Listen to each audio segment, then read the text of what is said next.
Welcome to my channel বিপশাস lifestyle. আমি চলে এসেছি আসাম আমার দিদির ছেলের অন্নপ্রাশনে।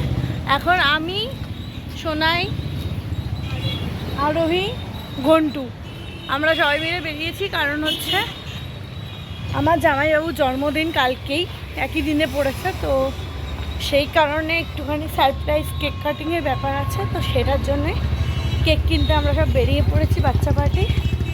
তো চলো যাওয়া যাক। তো কেক কেনা হয়ে গেছে। কি কেক কিনেছি না কিনেছি সেটা আমি এখনই তোমাদের সাথে শেয়ার করিনি, জাস্ট দেখাচ্ছি এটা কেনা হয়ে গেছে। সম্পর্কে ওদের মাসি হই, ঠিক আছে। এবার মাসি মানে একটা আলাদা আভিজাত্য থাকে বা স্ট্রং থাকে হয়তো, বাট আমি একদমই তার ওরকম নই।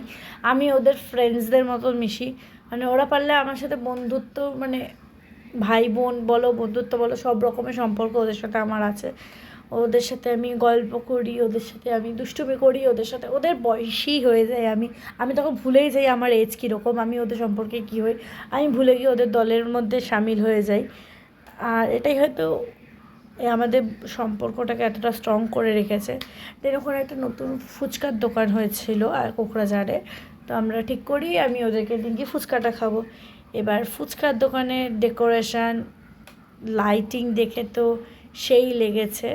এখানে কে কী খাবে না খাবে জিজ্ঞাসা করা হচ্ছিল, তো আমি খুব এক্সাইটেড ছিলাম। আমি কেন, বাচ্চারাও খুব এক্সাইটেড ছিল যে ফুচকাটা কেমন খেতে হবে না হবে।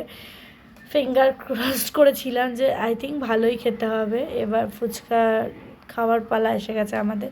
একজনের তো খেয়ে মুখ বিগড়ে গেছে, দেন আমি যখন মুখে নিলাম আমার এক্সপ্রেশন দেখে তোমরা বুঝতে পারছো যে ওটার অবস্থা কীরকম বাজে হতে পারে। জাস্ট টাকাটা নষ্ট।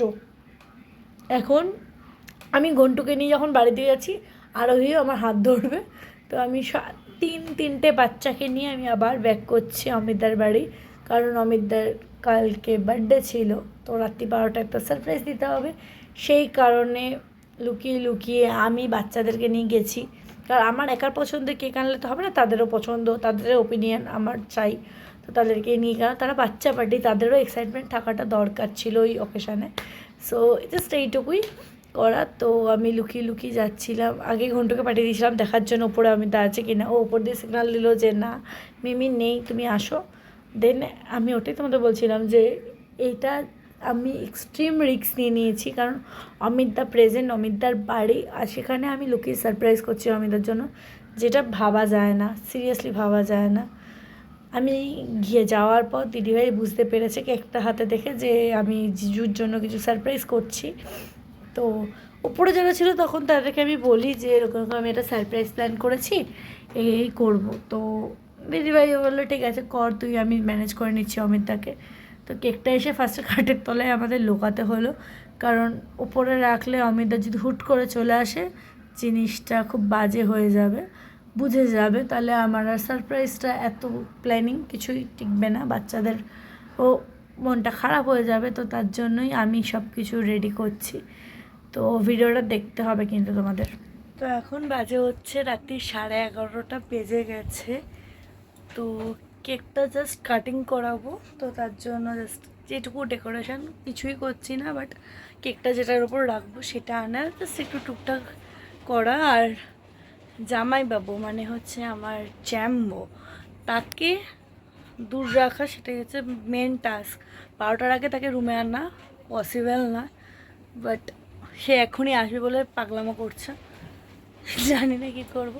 আচ্ছা, যেহেতু বেশিক্ষণ আর বাকি নেই, তো স্টার্ট করে দিলাম ডেকোরেশন করা। তো ফার্স্টে কেকটা আমি বার করে নিলাম, তো আর তোমাদের সাথে আমি শেয়ার করে নিচ্ছি কেকটা কীরকম দেখতে।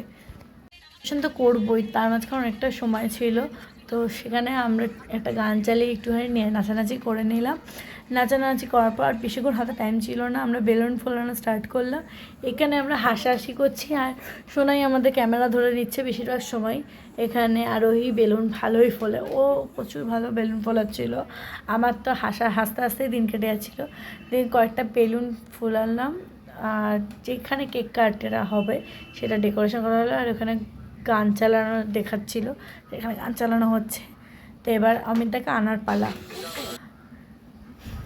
নিয়ে আসার পর আমরা সবাই মিলে প্রচুর পরিমাণে পাগলামো স্টার্ট করে দিই বাচ্চা পার্টির লোকেদের সাথে, অমিতদার সাথে। অমিতদাও আমাদের সাথে খুব মজা করছিল। দেন ক্র্যাকার্সটা জ্বালিয়ে দিই, যে কেকটা কাটবে, বাট এত চিৎকার চেঁচামেচিতে ক্র্যাকার্সটা থেমে যাওয়ার পর একজন কাঁদতে কাঁদতে উঠে পড়ে, সেটা হচ্ছে সাক্ষ্য, কারণ ও ঘুমাচ্ছিল। বাট আমাদের চিৎকার চেঁচামেচিতে বেচারাটা উঠে পড়ে।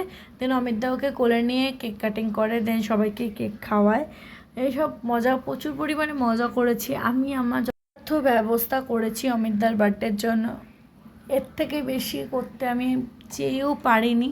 বাট অমিতদার জন্য ছোট্ট করে একটা বার্থডে সেলিব্রেশনের ব্যবস্থা করেছি, কারণ কালকে সবাই এত ব্যস্ত থাকবে, মনে হয় না আমরা কেউ কিছু করতে পারবো। বাট রাত্রি 12টাটা তো আমরা স্পেশাল করতেই পারি অমিতদার জন্য।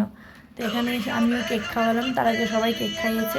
এরকম মজার ভিডিও দেখতে হলে আমার চ্যানেলটাকে সাবস্ক্রাইব করে দিও। আর আমার নতুন ভিউয়ার্স হলে, আমার চ্যানেলে নতুন আসলে আমার চ্যানেলটাকে সাবস্ক্রাইব করো, লাইক কমেন্ট শেয়ার করতে ভুলো না। দেখা হচ্ছে নেক্সট ব্লগে। নেক্সট ব্লগে কিন্তু ধামাকাদার হতে চলেছে। চলো, গুড নাইট।